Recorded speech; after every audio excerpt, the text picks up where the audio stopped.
नमस्कार बच्चों। आज हम एक बार फिर से बात करेंगे आपकी स्टडी की, आपकी पढ़ाई की। बात करेंगे हम आपके एग्जाम की और बात करेंगे हम आपके काम की। सुबह मॉर्निंग के समय में हमारे पास दो ऑप्शन होते हैं, यानी कि चाहे आपके पास हो, मेरे पास हो, सभी के पास दो ऑप्शन होते हैं। एक ऑप्शन ये होता है कि हम सोए रहें और लंबे लंबे सपने देखें। सेकेंड ऑप्शन ये होता है कि हम उठ जाएं, जाग जाएं, अपने सपनों को, अपने ड्रीम्स को, अपने टारगेट को हम चेज करें।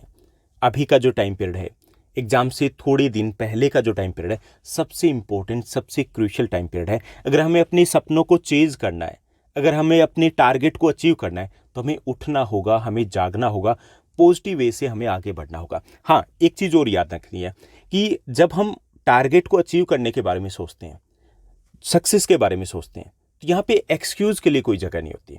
अगर आपके पास एक्सक्यूज़ है तो आपको सक्सेस नहीं मिलेगी, क्योंकि एक्सक्यूज़ और सक्सेस की आपस में नहीं बनती।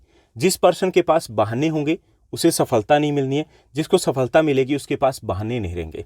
इस बार अगर हम एग्जाम की बात करें, स्टडी की बात करें, आपके पास बहुत सारे एक्सक्यूज़ होंगे। बहुत सारे बच्चों के पास बहुत सारे एक्सक्यूज़ है।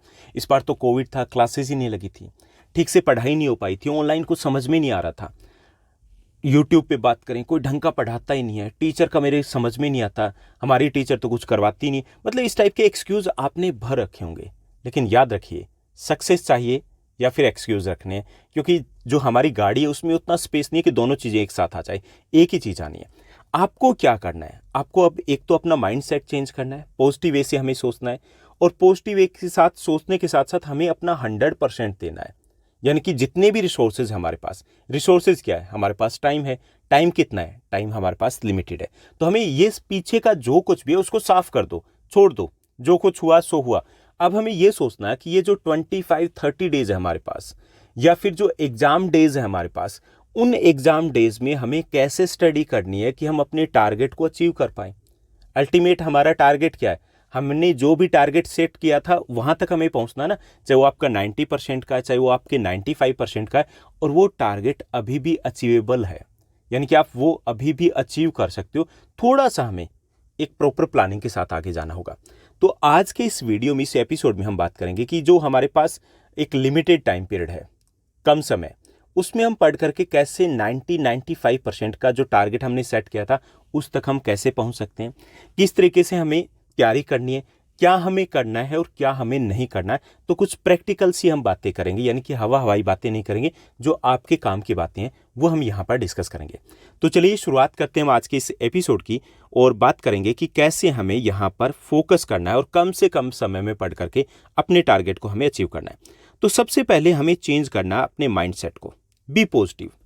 बी पॉजिटिव मतलब अगर आपने ये माइंड सेट रखा हुआ है कि नहीं, इस बार का साल तो बर्बाद हो गया, हमने तो कुछ पढ़ा ही नहीं, तो आप फोकस ही नहीं कर पाओगे, क्योंकि आप अपना 100% नहीं दे पाओगे। हमें क्या करना है? अपना 100% देना है। लाइफ में याद कीजिए, कभी आपने 100% दिया है? नहीं दिया। जिस दिन आप 100% दे दोगे ना, आग लगा दोगे आप। मतलब आप में वो फायर है, वो पावर है। आप 100% देने की कोशिश तो कीजिए। ये जो 25-30 डेज है बहुत ज़्यादा है। तो अपने माइंड सेट को हमें चेंज करना है, और माइंड सेट को चेंज करने के साथ साथ हमें प्रैक्टिकली वो चीज़ें करनी है। ओके, ऐसा नहीं कि सिर्फ माइंड सेट चेंज कर लिया और अपने आप हो जाएगा, ऐसा नहीं। प्रैक्टिकली हमें एफर्ट्स करने हैं, हमें अपनी एनर्जी लगानी है। जैसे कि हमने पिछली वीडियो में आपको बताया था कि जो एथलीट होते हैं, वो एथलीट जब दौड़ते हैं, मान लीजिए कि वो 400 मीटर की रेस है, तो वो 300 मीटर की रेस तक सारे एक बराबर होते हैं। लास्ट का जो 100 मीटर होता है उसमें अपनी पूरी एनर्जी लगा देते हैं, वहीं से वो डिफरेंस क्रिएट होता है। तो हमारा ये जो टाइम पीरियड है, वो टाइम पीरियड वही लास्ट के 100 मीटर है। पूरी एनर्जी लगाइए, पॉजिटिव वे से लगाइए, प्रैक्टिकल वे से लगाइए, सिर्फ सोचना ही है। जैसे एक एग्जांपल मैं आपको दूंगा कि एक बार हमारे स्कूल में असेंबली में आए थे, कोचेज आए थे, स्पेशलिस्ट आए थे, तो उन्होंने फुटबॉल के बारे में बताया था। उनके आसपास कहीं पे एक कोचिंग सेंटर या फिर इस टाइप से एकेडमी भी थी, तो उन्होंने बताया कि फुटबॉल कैसे खेलते हैं, किस तरीके से। तो बच्चों को मोटिवेट किया गया था फुटबॉल के लिए। तो एक बच्चा है वो काफ़ी ज़्यादा मोटिवेट हुआ उस चीज़ से।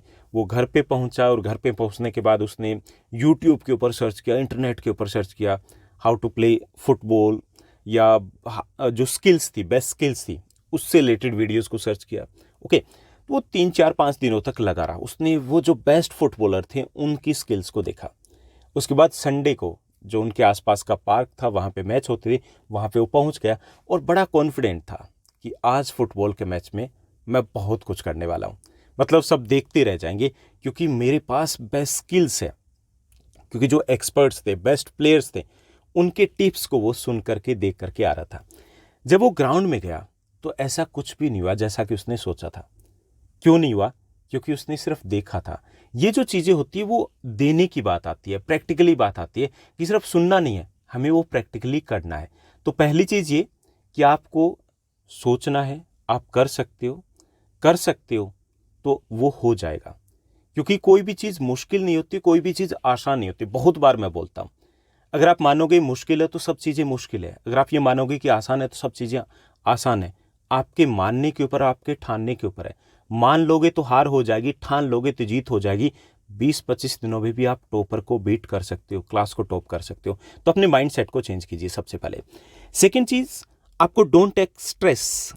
आपको स्ट्रेस नहीं लेनी है, don't compare. Okay, don't take stress.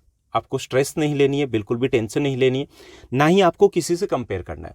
आपसे आगे जो टॉपर है उसने कितने चैप्टर कर लिए, आपके फ्रेंड्स कितनी कोचिंग में जा रहा है, वो क्या कर रहा है, तो स्ट्रेस भी नहीं लेना है हमें ज़्यादा, ना ही हमें किसी से कंपैरिजन करना है कि वो क्या कर रहा है क्या नहीं कर रहा। आप अपनी रूटीन को फॉलो कीजिए। जैसे एक स्टूडेंट का कल ही कमेंट आया था, आप कमेंट सेक्शन में जाओगे तो आपको मिल भी जाएगा।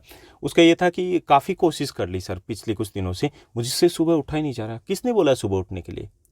आपके फ्रेंड्स उठते होंगे ना। किसने बोला है कि सुबह उठोगे तभी आप टॉप कर पाओगे, सुबह उठोगे तभी आपको सक्सेस मिलेगी? आपका जो रूटीन है उसी को फॉलो कीजिए ना। नाइट स्टडी कीजिए। रात को अगर 1 बजे तक घर वाले नहीं सोते, आप 1 बजे तक नहीं सोते, सुबह कहाँ से उठ जाओगे? उसी के अकॉर्डिंग पढ़िए ना। आप अपने कंफर्ट जोन में, आप वहाँ जहाँ पर कंफर्टेबल फील करते हो, उसी के अकॉर्डिंग अपने पैटर्न को ढालिए। ओके, तो हमें स्ट्रेस नहीं लेनी है। स्ट्रेस लेने से कुछ नहीं होने वाला। स्ट्रेस कम कब होगा? जब हम प्रैक्टिकली पढ़ना शुरू कर देंगे। ओके, तो स्ट्रेस नहीं लेनी है और कंपेयर नहीं करना किसी से। को जो करा है, जैसे करा है उसको करने दीजिए। आप अपना शेड्यूल प्रिपेयर कीजिए। ओके, थर्ड थिंग है सेट योर टारगेट। भाई टारगेट होता है ना, मजा आ जाता है। टारगेट सेट कीजिए कि आपको क्या चाहिए, कितना चाहिए। जब हम टारगेट सेट कर लेते हैं, चाहे वो आपके मार्क्स का टारगेट हो, चाहे आपका पर डे का टारगेट हो कि आपके इतने चैप्टर पढ़ने, चाहे आपके सब्जेक्ट का टारगेट होगा आपको 3 दिनों में मैथ्स को निपटाना है, 3 दिनों में आपको इंग्लिश को निपटाना है, 3 दिनों में आपको साइंस को निपटाना है, तो टारगेट सेट करते हो ना भाई, पढ़ने का मजा आता है। हर चीज़ में मजा आता है ना। बिना टारगेट को तो आप देखिए, छोटा सा काम होता है, घर वाले देते हैं, या आपका छोटा सा काम होता है, फोटो स्टेट करवा के लेके आनी है, कितने दिन निकाल देते हो? 6-7 दिन निकाल देते हो। कल जाएंगे, क्योंकि आपने टारगेट फिक्स नहीं किया। तो टारगेट को फिक्स कर लीजिए। उसके बाद आपके पास वो चीज़ें, एक एनर्जी मिलेगी, एक पॉजिटिविटी या पॉजिटिव वाइब्स आप में से आएगी कि हाँ हमें ये करना है और इससे पहले करना है। तो टारगेट सेट करना किस चीज़ का? एक तो अपने मार्क्स का कि आपको कितना चाहिए। टारगेट सेट करना आपको चैप्टर्स कितने एक दिन में कंप्लीट करने। टारगेट सेट करना आपको कौन सा सब्जेक्ट कितने दिनों में निपटाना है। ओके, ये सब कुछ कर लो। तो ये शुरुआत के जो 3 पॉइंट है वो माइंड सेट के है। ओके, कि आपका माइंड सेट होना चाहिए कि हम करने वाले हैं और हम करके रहेंगे। Okay, clear. अब हम बात करेंगे प्रैक्टिकल टिप्स की, कि ठीक है हमने माइंड चेंज कर लिया, हम करने वाले हैं, तो हमें प्रैक्टिकली करना क्या है? पहली चीज आपको ये मानना है कि हमारे पास अब जो टाइम पीरियड है वो इतना ज्यादा नहीं है कि सिलेबस में डूब ही जाएं। अब डूब जाएंगे तो डुबक डुबक की आवाज आएगी, हम नीचे ही डूब ही जाएंगे। हमें क्या करना है? हमें पढ़ना है, कम टाइम में ज्यादा पढ़ना है। तो पहला जो रूल रहेगा कि नॉट एवरीथिंग इज इंपॉर्टेंट। सब कुछ एग्जाम के पॉइंट ऑफ व्यू से इंपॉर्टेंट नहीं होता, यह आपको याद रखना है। आपको जैसे चैप्टर को आप रीड कर रहे हो, चाहे वो इंग्लिश का हो, साइंस का हो, सोशल साइंस का हो, किसी भी सब्जेक्ट का, तो उसमें से जो इंपॉर्टेंट की टर्म्स बनती है आपको उन की टर्म्स को समझना है, कंसेप्ट को समझना। बाकी चीजें लिख लोगे यार, आपको इतना तो समझ में ना कि आपको की टर्म्स, जैसे इंग्लिश में आपकी समरी आपकी हो जाती है, तो छोटी छोटी चीजें जो डिटेल्स है तो उसको आप उस तरीके से तो एलोबरेट कर पाओगे, प्रॉब्लम नहीं आएगी। सोशल साइंस में आपको की कंसेप्ट को समझना है, तो वो सारी चीज़ें आप निकालिए। जैसे अगर हम बात करें सोशल साइंस के चैप्टर्स की, बात करें एक चैप्टर को आप करते रहो तो आप 7 डेज में भी निपटा सकते हो, और उसी चैप्टर को आप 2 घंटे में भी निपटा सकते हो। समझ रहे हो ना कि हमें की कंसेप्ट समझने हैं। एग्जाम्पल्स वगैरह आप अपनी तरफ से बना करके दे दोगे। तो ये आपको समझना है कि हमें सारी चीज़ें नहीं पढ़नी है। जैसे जहाँ पे हेडिंग दी गई तो वो क्या चीज़ है, हमने वो चीज़ें कर ली। जैसे अगर हम बात करें आपके मैन्युफैक्चरिंग इंडस्ट्रीज, जो चैप्टर है आपका सोशल साइंस का, विनिर्माण उद्योग चैप्टर है 10th क्लास की, अगर हम बात करें तो उसकी अगर बात करें तो विनिर्माण क्या होता है, ओके, पता होना चाहिए आपका। विनिर्माण क्यों इंपॉर्टेंट है? कॉमन सी बात है भाई, इस टाइप की इंडस्ट्रीज होगी तो क्या क्या हो सकता है, बस थोड़ा सा एक बार रीड कर लिया।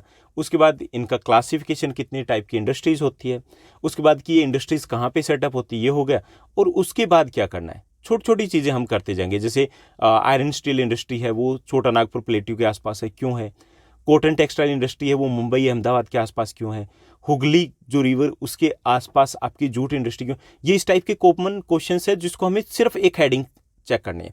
उसके बाद ये कि इंडस्ट्रीज़ की बाद हम बात करेंगे इनसे रिलेटेड कुछ प्रॉब्लम्स, उनके सॉल्यूशन, यानी कि ऐसे मोटे तौर पे हमने देख लिया। तो ये हमें हर सब्जेक्ट में करना है कि जो मेन आपके पॉइंट्स है उनके ऊपर फोकस करना है, डीपली स्टडी नहीं करनी, सारी चीज़ें नहीं करनी है। क्लियर। अगर आपको ये समझ में नहीं आ रहा तो आप अपने टॉपर स्टूडेंट है उसके हेल्प ले सकते हो कि भाई बता दो क्या क्या इंपॉर्टेंट है, अपने टीचर की हेल्प ले सकते हो। क्लियर। उसके बाद दूसरा ये कि हमें इस वक्त जब हम स्टडी करेंगे, ठीक है, हमने ये कर लिया कि हम सारी चीज़ें नहीं पढ़ेंगे, हम इंपॉर्टेंट टॉपिक्स को ही कवर करने वाले हैं। अब इंपॉर्टेंट टॉपिक्स कौन से हैं भाई, ये समझ में नहीं आया, अब कैसे आएगा।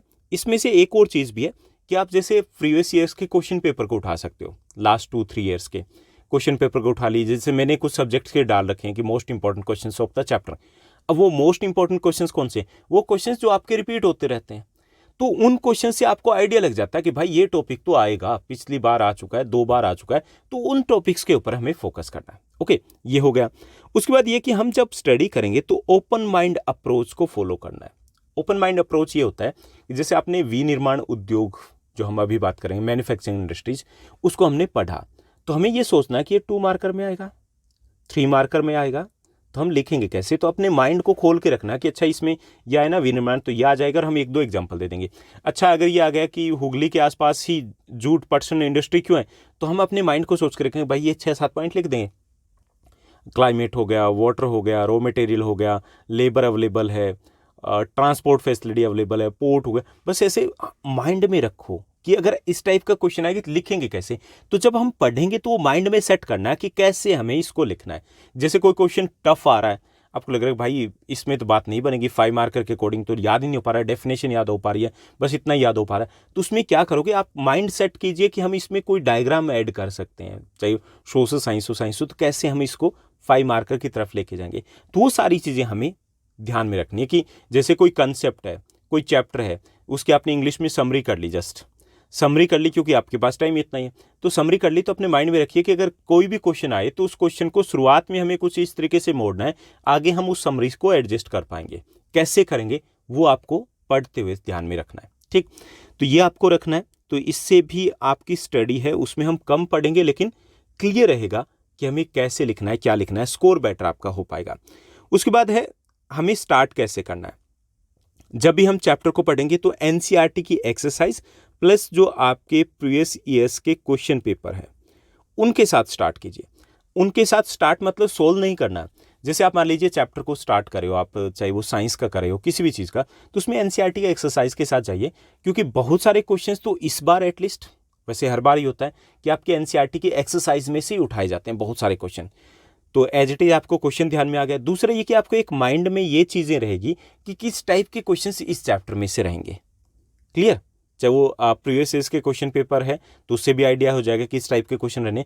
तो आप जब इंपॉर्टेंट टॉपिक्स फाइंड आउट करोगे कि हमें क्या एग्जैक्टली पढ़ना है, तो आपके लिए फाइंड आउट करना ईजी हो जाएगा। ठीक, तो आप बुक उठाओगे तो एनसीईआरटी की जो टेक्सुअल एक्सरसाइज होती है तो वो क्वेश्चंस पहले देख लीजिए, सिर्फ क्वेश्चंस को देखना है, उसके बाद उस चैप्टर को पढ़िए, तो आइडिया रहेगा कि हमें क्या पढ़ना है और किसके ऊपर हमें जंप लगानी है, स्किप करना उनको। उसके बाद हम यहाँ पे बात करेंगे कि must do topics do well. अब ये मस्ट डू टॉपिक्स कौन से होते हैं भाई, हमें तो मिले नहीं, ना सीबीएसई ने कहीं पे डाल रखे। मस्ट डू टॉपिक्स का मतलब ये होता है कि जैसे जो एक्सपीरियंस टीचर होते हैं, समझ रहे हो ना, एक्सपीरियंस टीचर मतलब जो अच्छे टीचर है वही एक्सपीरियंस्ड है। अदरवाइज ये एक्सपीरियंस्ड का मतलब ये नहीं कि कई टीचर्स अगर टीच भी करें हैं और उतना ज़्यादा अगर वो फोकस नहीं करें अपने सब्जेक्ट के ऊपर, तो वहाँ पे एक्सपीरियंस मैटर नहीं करे। एक्सपीरियंस्ड जो टीचर होते हैं वो आपको बताएंगे कि कुछ टॉपिक ऐसे होते हैं जो रिपीट होते हैं, कन्फर्म होते हैं, उन्हीं से रिलेटेड क्वेश्चंस आते हैं। जैसे मान लीजिए 25% जो आपका सिलेबस होता है उसमें से आपके 75% क्वेश्चंस आते हैं। ओके, 25% आपका जो सिलेबस होता है उसमें से आपके 75% क्वेश्चंस आते हैं, यानी कि छोटा सा एक सिलेबस है, उसी से रिलेटेड आपका 75% स्कोर हो जाता है। अब वो 75% स्कोर कौन से टॉपिक में से होता है, वो टॉपिक आपको सबसे इंपॉर्टेंट रहेंगे। यानी कि अगर आपको 75% पे जाना है, ठीक है भाई, 25% से काम चल जाएगा आपका।